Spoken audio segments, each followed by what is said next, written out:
Chainsaw Man Chapter 148 definitely shakes up the current situation in the series because at long last, Yoru the War Devil has begun to reawaken her powers and get closer towards her full power because the world has finally remembered her name due to the events of the war that's going on between the government and the Church of Chainsaw Man, which is our biggest sign that the Death Devil is showing up a lot sooner than we might have actually imagined. But with that being said, let's back things up and let's dive into the recap portion of the review. Denji hides behind Quanxi as this old man is calling him out for being one of the fake Chainsaw Men that have been running around wild, and what we see is that the last thing that Denji wants or needs right now is the attention that's being drawn to him, because the whole point in his deal with Yoshida is that he lives a normal life. In exchange, Nayuta stays alive unharmed, yet we see Denji holding Nayuta's hand, holding on to the very thing that he's trying desperately to protect, the very thing that he's given up so much to protect, and it's making him defensive as he pushes back against the accusations which are starting to draw the attention of a crowd towards him. And on a certain level, you have to appreciate the irony of the situation. We went from Denji on the rooftop with Mitaka and other scenes where Yoshida has to stop this man from revealing that he's Chainsaw Man to literally Denji having to run away from the very identity that he had previously wanted to confess to actually having. We then see Fumiko try to settle down the situation by lowering the attention and bring down the temperature of the room by showing her public safety badge and thinking that this will make the crowd actually stand down. And it's not bad logic on her part. Most people, if they see a badge, they'll fall in line with the authority immediately. It's a social norm that you've come to expect. People in those positions of power and authority, with most people, they're going to be given the respect from the general public that they serve and protect. It's a trade-off. They protect and serve the actual public, and the public follows the orders when asked, and they show civil respect in response. However, this is where Denji being so open as Chainsaw Man really comes back to bite him in the ass. The old man tells Denji, "Show me your chest," because as another citizen stated, they've seen a member of public safety transform into Chainsaw Man in the past, so they want to see if he has a Chainsaw Man ripcord like all the other fakes that are out there. It's at this point you see the true brilliance in Denji's dilemma. Denji could transform, and once those people start shooting bullets at him and they see that they don't work, they'll know that he's the real deal Chainsaw Man and they'll leave him alone. But if he does, then Quanxi likely cuts Nayuta's head off before she can react, which is the last thing that Denji ever wants. Quanxi quickly assesses the situation, tells Denji, "Go ahead, run away," and she takes a bullet for Denji in the process. And what I love about this is that we can see how protective Denji is and that protective side of him coming out in the process. And I love about what we see here is that he scoops up Nayuta and runs away without hesitation. Doesn't even give Nayuta the chance to protest, which shows us further that Denji knows all too well what's at stake here, and he's giving into those parental instincts to protect Nayuta,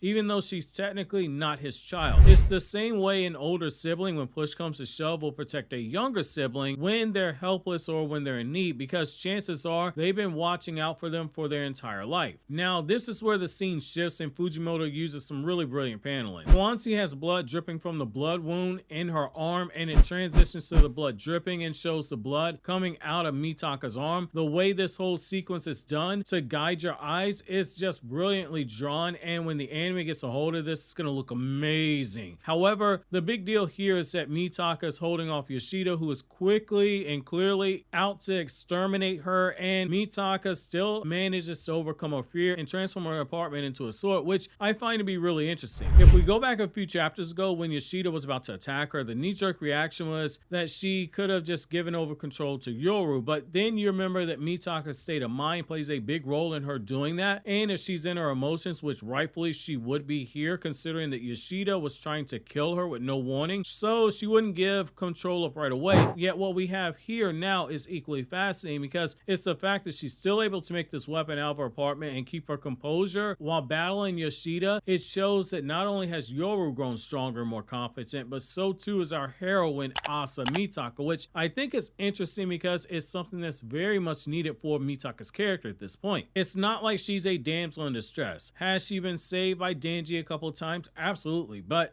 she's got moments like this where you need her to come up clutch in a big moment, and she absolutely delivers on it. This is right up there with what you saw with the Eternity Devil. This leads her to buying enough time for Yoru to take back control with a brand new sword that's made out of the apartment that immediately slices up Yoshida's octopus tentacle, and the details on that sword are amazing. In particular, how we see the fan from the AC unit on the hilt of the blade. The small effects like this make the sword look both monstrous as well as stunning. However, before we can really sink our teeth into the battle, Fujimoto pulls a fast one on us by having Yoshida take one look at Yoru, the capability of that sword, and he immediately gets out of there. Which, given Chainsaw Man's track record of killing our favorite characters, this might not be a bad thing in hindsight, since he's one of the few holdovers we have from Chainsaw Man Part 1. And especially given this situation that we have, given all the hints that are being placed, this might lead to a bigger battle down the line of Yoshida versus Yoru. This isn't over, but we'll have to wait a bit longer in order to see this pay off. It's at this point we see Yoru jump all the way down from the 6th floor of Mitaka's apartment building and immediately starts laughing as she sees the chaos, the dead bodies, and the burning buildings, because she knows that the world has remembered her name, or at the very least, it's beginning to remember what she's capable of, which means that her powers are coming back, which is exactly what Fami wants. To power up Yoru the War Devil in an attempt to take down the Death Devil while simultaneously making the world afraid of Chainsaw Man in order to power up Denji as another failsafe in that battle against the Death Devil that is looming. Now, there's one big elephant in the room that does have to be addressed, which is that Fujimoto's art in this chapter, it looks rough. It does make you wonder about his health. Contrary to popular belief that some fans still have in 2023, the mangaka isn't working week by week in the sense like chapter 148 dropped today as of this recording, so he's now working on chapter 149 for next week. The work is usually further ahead in the form of storyboards and drafts already being done and approved by the editorial staff. So I really recommend reading series like Time Paradox, Ghost Rider, and Bakuman. They do a really good job of showing off the details of the manga industry that I recommend for further explanation. However, with Fujimoto for the last couple chapters, there have been a steady decline in the quality in terms of the art. But I'm going to reserve judgment until we get the physical manga volume, because the things in this chapter stood out, like the backgrounds looking like they were incomplete and some of the inking looking like it wasn't done. Those are things that usually correct in the physical manga volume. Depending on the workload that the assistants have for that particular manga volume, it usually looks a little bit better or a lot better. Hopefully, this isn't a sign of declining health. We see that with Black Clover's mangaka and My Hero Academia's mangaka, where you can really see that the authors are struggling with the schedule and the task at hand. Black Clover, not so much now that it's going to be a quarterly manga. We'll have to wait and see what the actual chapter looks like. That being said, though, the other thing is that we can take away from this chapter is that panel where we see Yoshida looking down at Mitaka's arm on the ground. The expression his face has is a clear sign that this is a boy who is clearly on a different level emotionally, does not want to go through with his orders, and after he sees Yoru use this new weapon, the damage it causes in the process, you can tell he's choosing to flee to, one, think things over, as well as maybe think about the danger that Mitaka presents right now. And I'm not too sure if he knew that she can make weapons, let alone weapons as strong. I also think we have to factor in the other possibility right now that Mitaka has gotten more apt at making weapons, which by extension means that Yoru's stronger, especially with all this conflict going on. So any weapons that she made previously are likely stronger as well.